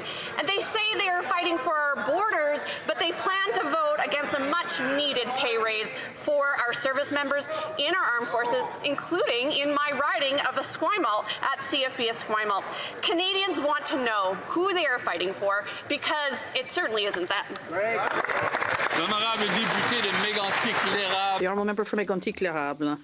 Mr. Speaker, imagine all the things you could buy if you were given a credit card with no limit, and you'd never have to pay off the balance at the end of the month. You could just pass the bill on to your children and your children's children, and that's exactly what this Liberal Prime Minister is doing. A budget in the red that will put generations of Canadians in the red. And there's no such thing as such a credit card like this, except for the Liberals. Well, the Liberals heed the warnings of the Fitch rating agency, which says that the federal finances are at a high risk of further deterioration. With this unaffordable budget, it'll increase the cost of living for everyone. The Honourable Minister. Thank you very much, Mr. Speaker. In the budget, I'd like to correct things. There's a tax cut of $800 per family for an average Canadian, and it's a pay increase, unprecedented one, for the men and women of the Canadian Armed Forces, and they received their raise on Friday. It's investment to modernize our infrastructure across the country, increase our productivity, and grow Canada and Quebec's economy. Thank you. The Honourable Member for Mégantic-L'Érable-Lotbinière. This budget is an unprecedented deficit. Fitch is not the only one concerned about Canada's public finances. It's the PBO who has raised several concerns about the Liberals' broken promises. There are no longer any limits on Liberal spending. The PM has abandoned all of his fiscal anchors, and suddenly in the budget, this anchor that we've had for 30 years has disappeared without any discussion. No surprise, the Prime Minister wants to fire the PBO. He hates being told the truth. And how many more warnings will it take for this Liberal government to put an end to its irresponsible spending? The Honourable Minister. Clearly, if we don't invest, we need to stimulate our economy, increase our sovereignty and the resilience of a Canadian economy. That's what responsibility is, and I would ask my colleague to support this 2025 budget. Thank you. Member for Flamborough, Glanbrook, Brantford North.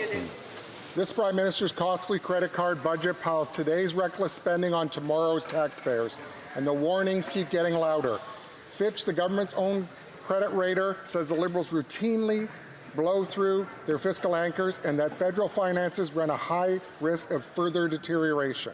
And now, the budget watchdog is sounding the alarm, noting the government has abandoned its debt-to-GDP anchor, the very metric the Liberals said was key to protecting the AAA rating.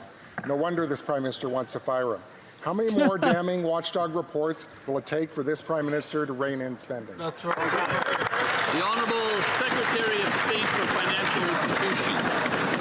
Mr. Speaker, on November 4th, we introduced an historic budget to build Canada into the strongest economy in the G7, to build an economy by Canadians for Canadians, so we will never be reliant on one country again. Mr. Speaker, we are making generational investments in infrastructure, in housing, and in defense, and we will build our economy into the strongest economy in the G7. The members opposite have a decision to make. Will they stand with us and support this budget, or will they force a Christmas election? Thank you, Mr. Speaker. The Honourable Member for Saanich Gulf Islands. Merci. Ma question. Thank you. My question is for the Prime Minister. Agree that it is a deficiency in the budget, that our legally binding Paris commitments are not mentioned. Can he confirm here on the floor of this House that in passing this budget, the government is committed to holding to as far below 2 degrees as possible, to funding climate adaptation, to delivering on the nature strategy, and continuing to engage in meaningful Indigenous reconciliation? The Right Honourable Prime Minister. Well, is Carney going to answer himself? Okay. Okay, I'll give him that. Kudos. Kudos for answering that question directed to you. Mr. Speaker, I would like to thank the honourable... Let's see what he's got to say. Holy fuck, Conservatives. Shut up and let him talk. I'll have to ask the Prime Minister to start from the top. It's kind of bold. Prime Minister. Thank you, Mr. Speaker. Mr. Speaker, I'd like to thank the honourable member for advocacy of the Youth Climate Corps, which is in this budget and which this House can vote for. Vote for the future of this country. Mr. Speaker, this budget puts us on the path for real results for climate, for nature, for reconciliation. I can confirm to this House that we will respect our Paris commitments for climate change, and we're determined to achieve them. I can confirm with this House that, consistent with our Kunming Montreal commitments, the nature strategy will release in the coming weeks. We will build this country strong, sustainable, and pure for future generations. Well, he answered his own question, so kudos for that. The honourable member for Fort McMurray. From Elizabeth May. Fort McMurray, Cold Lake. The Prime Minister said to judge him on the price at the grocery store. Well, nowhere is his failure more evident than baby formula. According to StatsCan, since 2017, baby formula has gone up by 84%. After 10 years of Liberal governments, desperate families are relying on Facebook groups and even buying opened cans of baby formula for their children. Why is the Prime Minister increasing inflationary spending and making baby formula more expensive? The Honourable Minister for Women and Gender Equality, Small Business and Tourism. Mr. Speaker, our government recognizes that in order to build a strong economy, we need to ensure that women and girls are safe and have the tools that they need to support and thrive. That's why our government is investing $660.5 million over 5 years, with $131 million ongoing. This includes stable funding to prevent gender-based violence, strengthen women's economic security, and support equality across Canada. Mr. Speaker, when the Conservatives were in power, what they did was gutted women and gender equality at 40%, which saw the closure of 12 regional offices. Mr. Speaker, on this side of the House, we understand that when we invest in women, we are going to... The honourable member for Fort McMurray, Cold Lake. Moms want to feed their own children, and they should be able to afford baby formula. Yeah.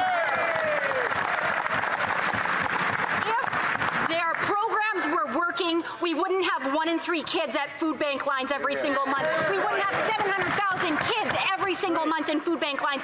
And we would not have baby formula as the #1 stolen food product in Canada. Wow. This is because of their failure. So will they end their inflationary spending so moms can afford baby formula? Yeah, where's all the Liberal women? Shouldn't they be upset with that? Mr. Speaker, we've taken action to fight food insecurity. Part of the solution is working with our provinces and territorial and Indigenous partners to ensure 400,000 more children get nutritious meals at school every year. That is why this budget will make the National School Food Program permanent. In Canada, no child should wonder at school where their next meal is coming from. When members opposite talk about food insecurity, they should start by voting for the budget. Hey, hit the like button and subscribe to the channel, please, if you guys haven't yet. She finished her answer, I guess. The honourable member for Kitchener Centre. Mr. Speaker, while families in Kitchener are increasingly using food banks at alarming rates, this government had a chance to lower food prices by scrapping the standard fuel tax. Instead, they chose to increase it by another 17 cents. This increases things like coffee, already up 34%, and beef up 16%. Shame. Why does this Prime Minister seem so determined to drive Canadians into poverty by ignoring skyrocketing food prices while he enjoys the luxury luxury lifestyle hidden from the consequences of his own policies. The Honourable Minister of Jobs and Families. Mr. Speaker, last week we came to an agreement with Ontario to continue our work on affordable childcare in that province and all across the country, Mr. Speaker. Families are saving money. But don't take it from me, Mr. Speaker. Listen to this parent from Andrew Fleck Children's Services. We've been able to have healthier meals at home, start saving for post-secondary education. Another parent said we were able to buy a house because of the child care fee reduction. It's made a monumental difference in our lives. Mr. Speaker, if they want to help families, why don't they vote for our budget? The Honourable Member for Kitchener Centre. Mr. Speaker, in typical Liberal fashion, I asked a question on food and I got an answer on childcare. But I'm going to ask again.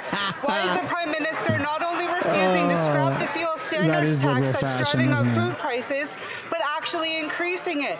This will drive up the cost to grow the food, package the food, and deliver the food across this country.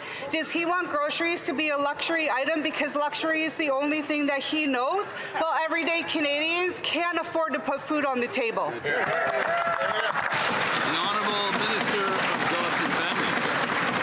Well, Mr. Speaker, I guess she wasn't listening to this parent from Andrew Fleck Children's Services who said we've been able to have healthier meals at home and start saving for post-secondary education. But another mother, Mr. Speaker, from the same child care services said, I would have had to quit my job and become a stay-at-home mom, and we would not have been able to afford child care at previous prices.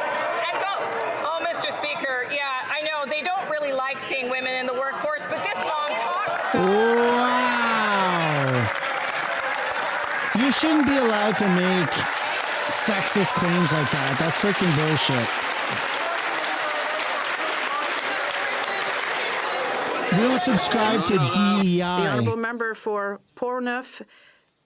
You got to earn your job, not based off of whether you got a penis or not. I think. No. I thought the member was finished. No, you should kick her out for saying that. Pierre's been kicked out for less. Like about 4 seconds left. I mean, kick her out. If the member wants to take 4 seconds. 4 seconds. So you can make sexist claims like that from your opposite politicians and get away with it? The Honourable Member just for make shit up? Jacques Cartier. Mr. Speaker. That's wrong. That's wrong. The same generosity I would like to have from you. This Liberal They're government is the most dirty, man. expensive in Liberals are Canadian fucking history. For every dirty. dollar spent by this PM, it comes directly out of Canadians' pockets, and everything costs more. Groceries, housing, heating. The famous industrial carbon tax is rising up prices for our farmers. It's the cost of food that we're putting on our table that's going up, and there's nothing in this budget to give Canadians any hope or any oxygen. Why is this Prime Minister increasing the industrial carbon tax, which raises the price of groceries? The Honourable Minister. Mr. Speaker, I think that the Conservative member is somewhat confused, and to help him to see things clearly, all he has to do is ask his colleague sitting next to him. Can we put some L's down for Stephen Guilbeault? I don't like the guy. Who Put some L's down in the chat. for the carbon price system in Quebec. And this system is not under the federal government. All he has to do is ask his colleague, who is sitting right next to him. The Honourable Member for Richmond Hill South. This Liberal government is the most expensive in Canadian history. Every dollar this Prime Minister spends is driving up the cost of everything and is paid for by hard-working Canadians. According to the latest data, year over year, chicken is up 6%, seafood is up 8%, infant formula is up 6%, and beef is up a staggering 17%. Food prices are now rising 40% faster in Canada than in the United States. But instead of scrapping the industrial carbon tax and making life affordable, the Liberals doubled down, hiking the tax on farmers and producers, driving up the cost of farm equipment and fertilizer. When will this Liberal Prime Minister finally end his punishing industrial carbon tax so Canadians can afford to put food on the table? He's like a Chinese Ben Shapiro, man. What the hell is that? Mr. Speaker, while the opposition is busy talking down the economy, we're building it up. Maybe they're too busy to know that what went down is inflation. We're investing in builders and entrepreneurs. I was at the 111 Innovation innovation zone in Toronto. Young entrepreneurs were thankful that this budget will make it easier to hire Canadians and invest in Canada. Don't take my word for it.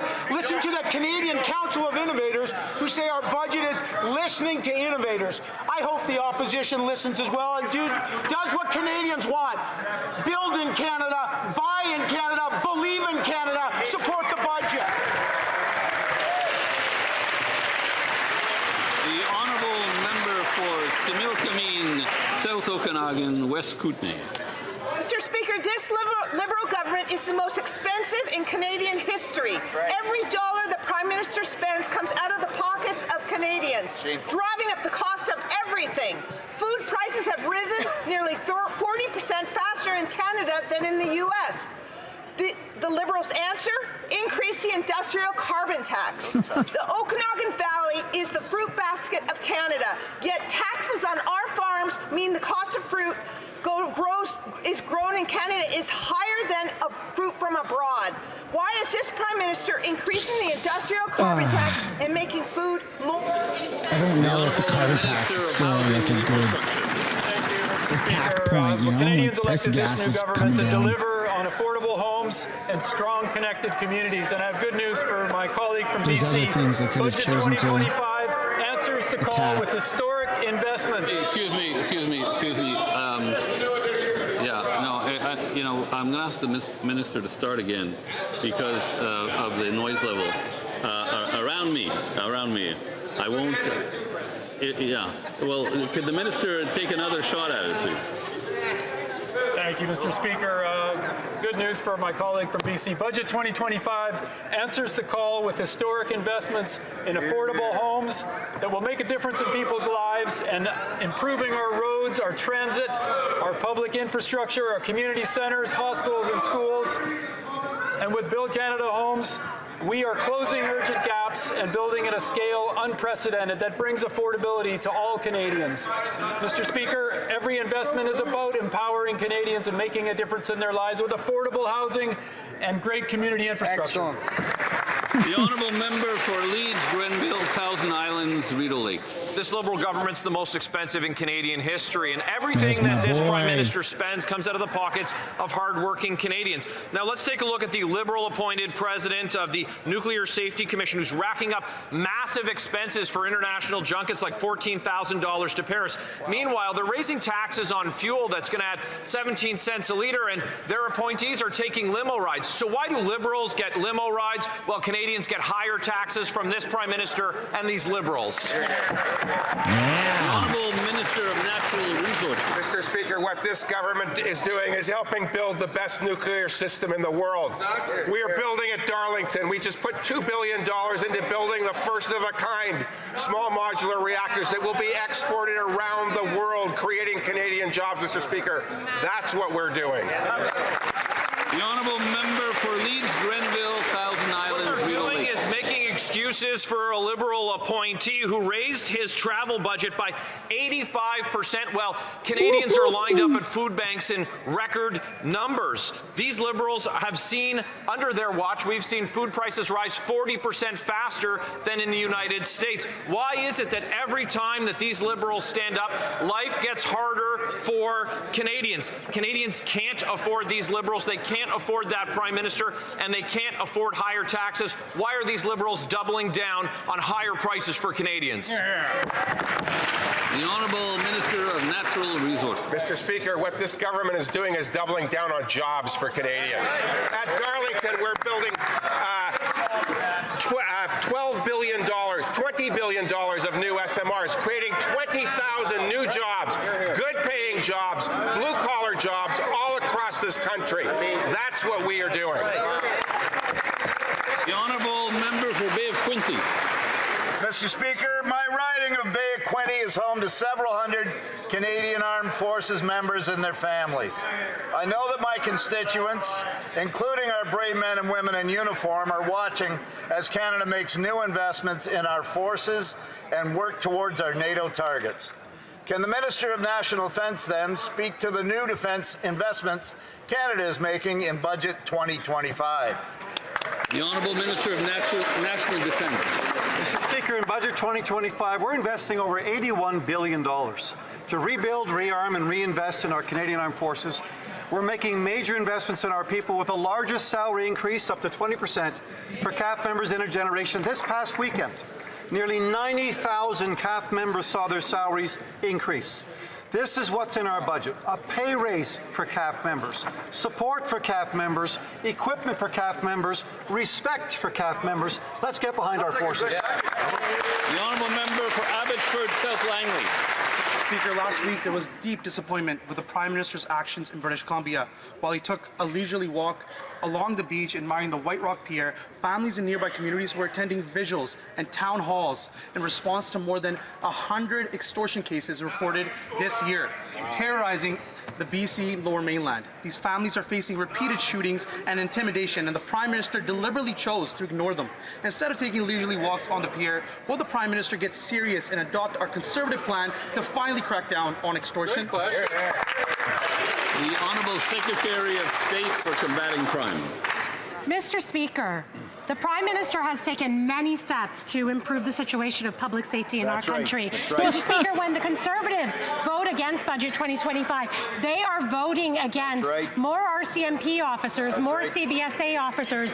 They're voting against a $1.7 billion investment into our RCMP, and they're voting against pay raises for RCMP cadets, Mr. Speaker. Essentially, Mr. Speaker, they're voting against public safety. That's right.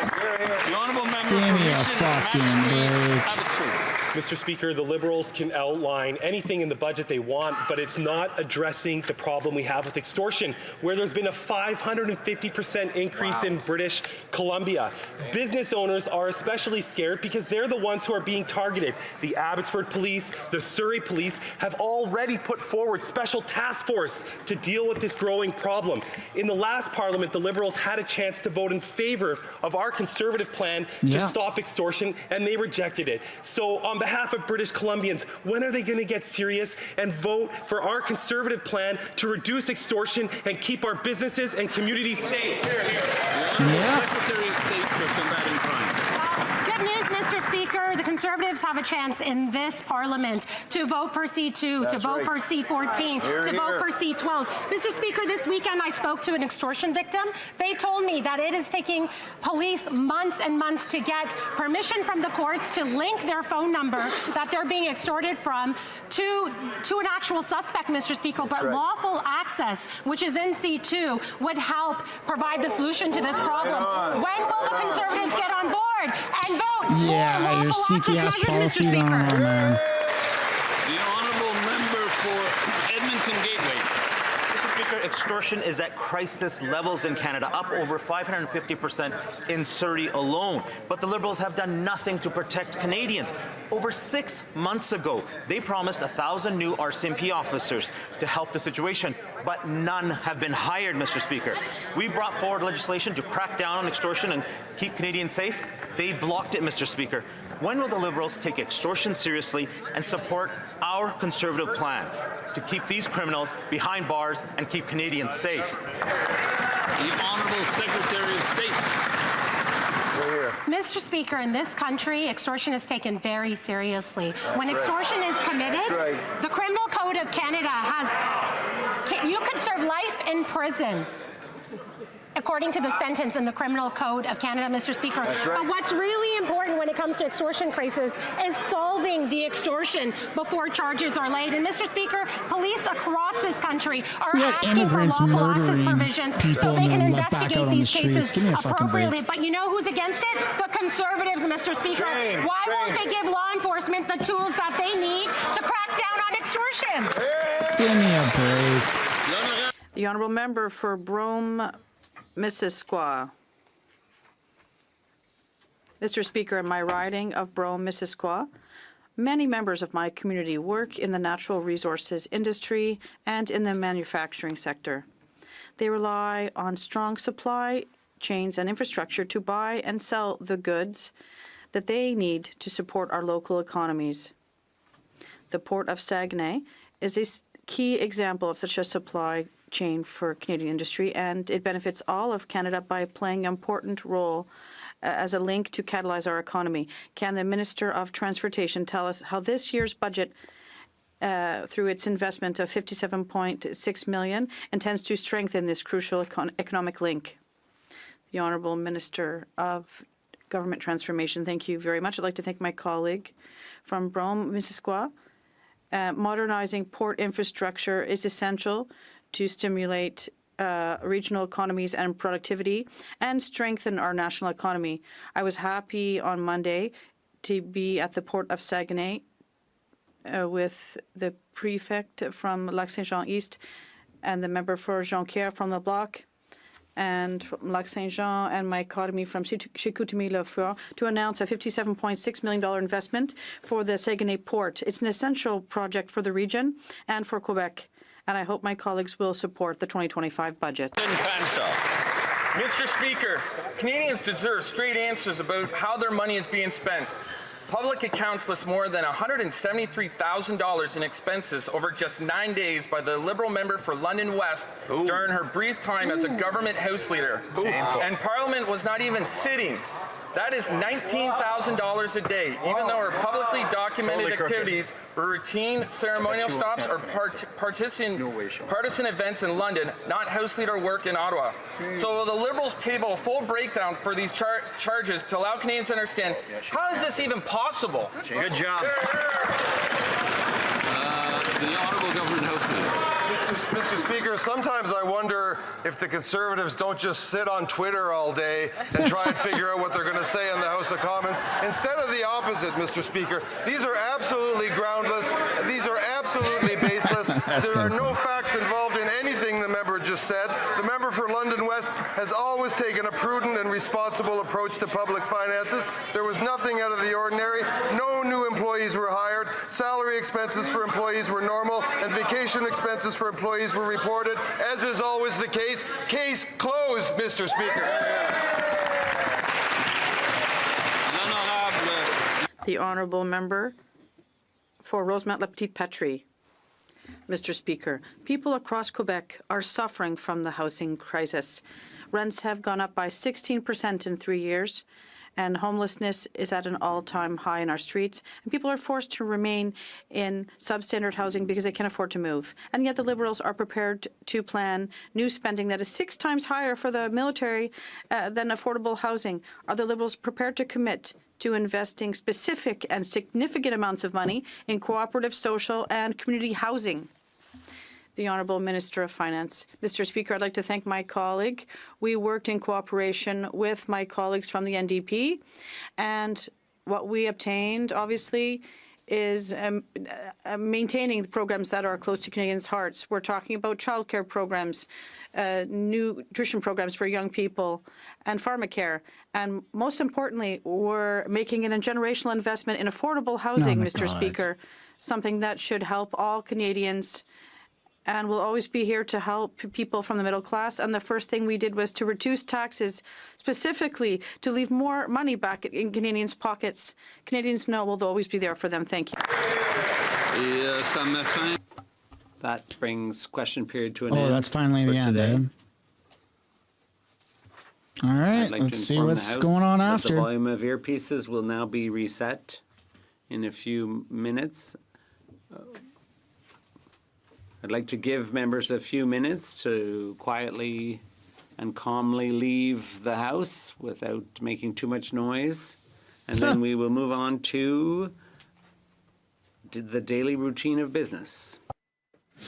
Okay. So what's happening now is they go about business for the next couple of hours, I think, and then they're doing a vote.